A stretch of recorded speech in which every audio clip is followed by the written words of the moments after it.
智慧探險組，大家好，今集 Staycation 體驗，我哋嚟到佐敦區試下呢間好有香港特色嘅酒店，就係香港日東酒店 Eaton Hotel。今次嘅住宿套票包括咗1晚雙人客房住宿、下午茶同埋第2日嘅自助早餐。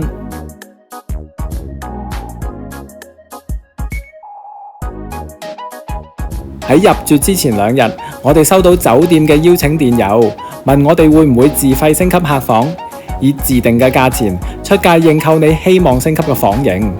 至於成唔成功，就睇你個運氣啦。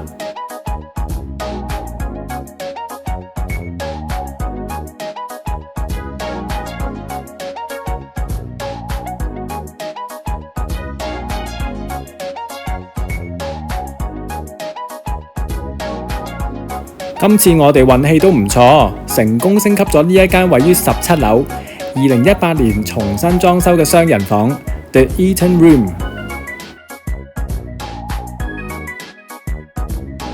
呢間客房唔算太大，不過我諗喺城市嘅酒店嚟講，空間尚算合理嘅。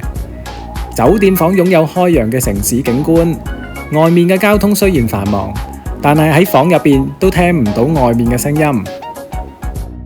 酒店列明咗呢間升級客房設有喜馬拉雅山嘅岩鹽燈。首先就係清潔度測試，用濕布抹完經常接觸嘅表面之後，毛巾仍然保持好乾淨，清潔度令人好滿意。酒店房入邊嘅讀本似乎經過精心挑選，非常之有香港嘅特色，我就幾中意啦。雖然住宿套票冇包括到 mini bar，不過附近有好多可以買嘢飲嘢食嘅地方，酒店對面亦都有百佳超級市場，所以呢一方面都唔成問題。酒店電視嘅頻道選擇非常之充足，所以唔離開香港都可以嘆下我最中意嘅日本電視節目。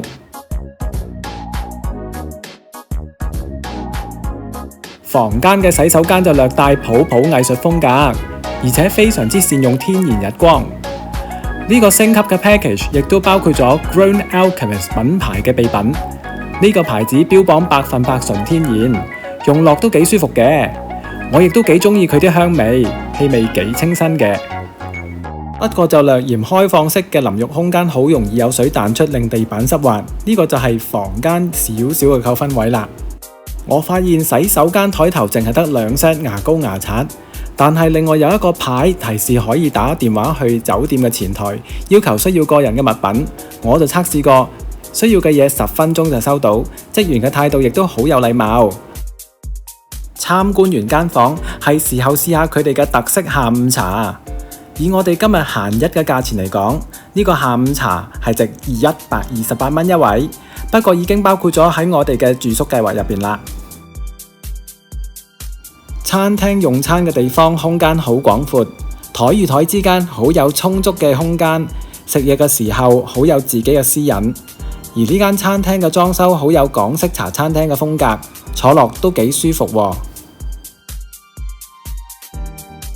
我哋今次試嘅就係佢嘅雪糕朱古力火鍋下午茶，主菜可以唔使加錢。如果你想試得再特別啲嘅，就可以用唔同級數嘅價錢將主菜改成其他嘢食。最高級嘅選擇你可以食羊架同埋波士頓龍蝦，都只係需要加多100蚊。我八卦周圍行，見到廚房出嘅嘢食賣相都真係幾靚喎。我哋就試咗2個唔使加錢嘅主菜。主菜選擇1就係南瓜藜麥沙律配檸檬醬汁。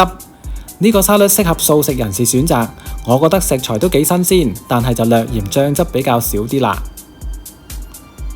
主菜選擇2就係青口辣椒扁意粉配蒜香番茄醬，我覺得青口肉質都幾飽滿，冇雪味，意粉面質都幾彈牙，食物嘅熱度都令人滿意嘅。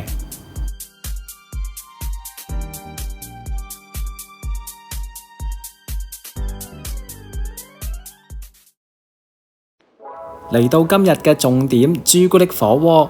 外邊嘅 counter 有好多唔同嘅小食選擇，有啲仲幾有特色，好似花煎餅啦、白兔糖啦同埋山楂餅，仲有喺扭糖機度扭出嚟嘅恐龍蛋朱古力，見到真係會諗返起細個嘅時候嘅嘢。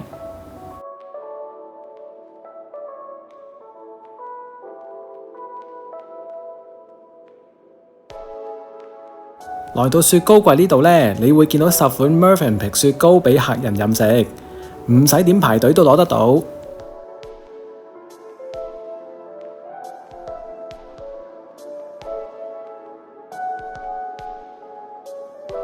2人一鍋嘅朱古力火鍋，可以選擇黑朱古力或者白朱古力，我就揀咗黑朱古力去配襯我想食嘅雪糕啦。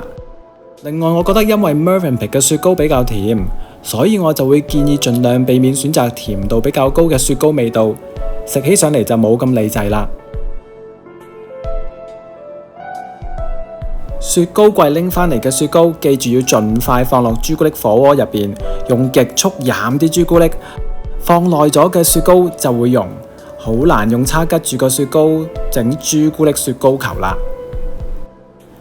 另外 Mövenpick 都有2款水果雪巴，不過味道就有啲甜。我今日總共就食咗9球雪糕，以呢個牌子嘅雪糕嚟講，都應該算係回咗本啦。今次嘅住宿計劃唔包括晚飯，但係見之前嘅意粉煮得咁好食，我就順便自費試埋喺 B1 樓層嘅food hall。我會推介呢度嘅 Flower Years 花樣年華嘅滋味套餐，因為呢間餐廳嘅出品都係出自酒店嘅廚房，之前都試過佢啲嘢食非常之有水準。我最中意就係食佢嘅炸魚薯條，不過剛剛食完咁多雪糕，仲有少少飽，所以今晚晚飯就食得簡單啲啦。滋味套餐選擇1就係鮮茄大蝦麥汁意粉，我覺得佢嘅意粉口感都幾有驚喜，大蝦都幾好味。以68蚊嘅套餐嚟講，咁平都做得咁有水準，都真係好出色啦。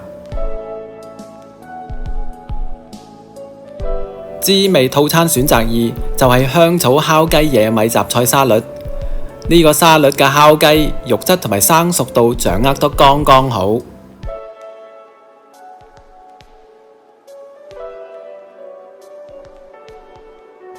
食完嘢，順便可以喺酒店入邊周圍逛下，睇下呢度嘅佈置，好多都好有本地嘅特色。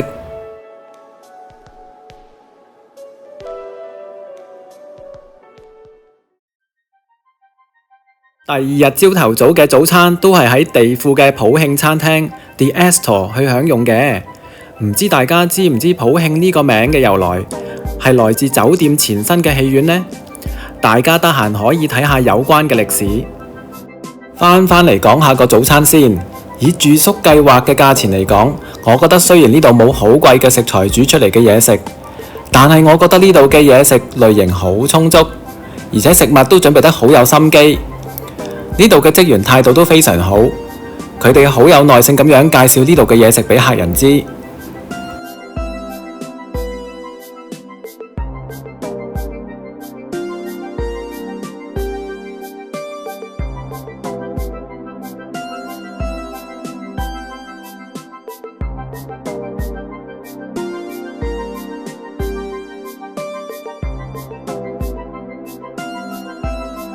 我會推介麵包 Corner 嘅雞蛋仔，非常之有香港特色。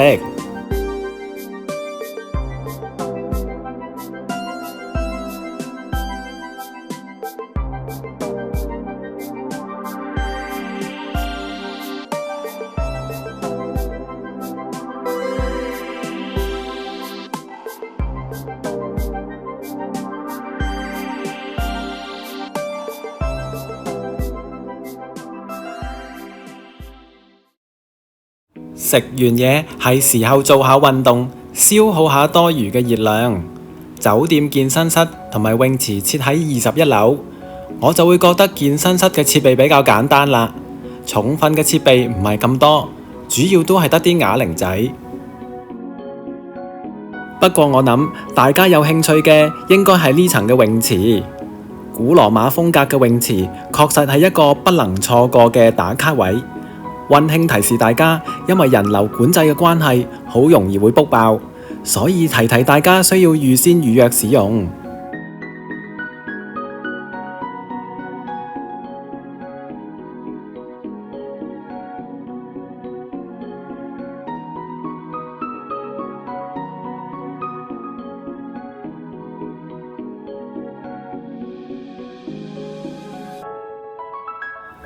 整體嚟講，我會覺得呢個係一個幾特別嘅 staycation， 價錢定位唔係高，但係酒店都似乎好有心機去計劃一個令客人住得開心嘅 package。另外，我亦都覺得呢度嘅職員服務態度真係好友善，亦都好主動去幫助客人，非常之值得一讚。所以我會俾好高分喺職員嘅服務方面。整體嚟講，呢個都係一個性價比唔差嘅住宿體驗。非常之值得一試。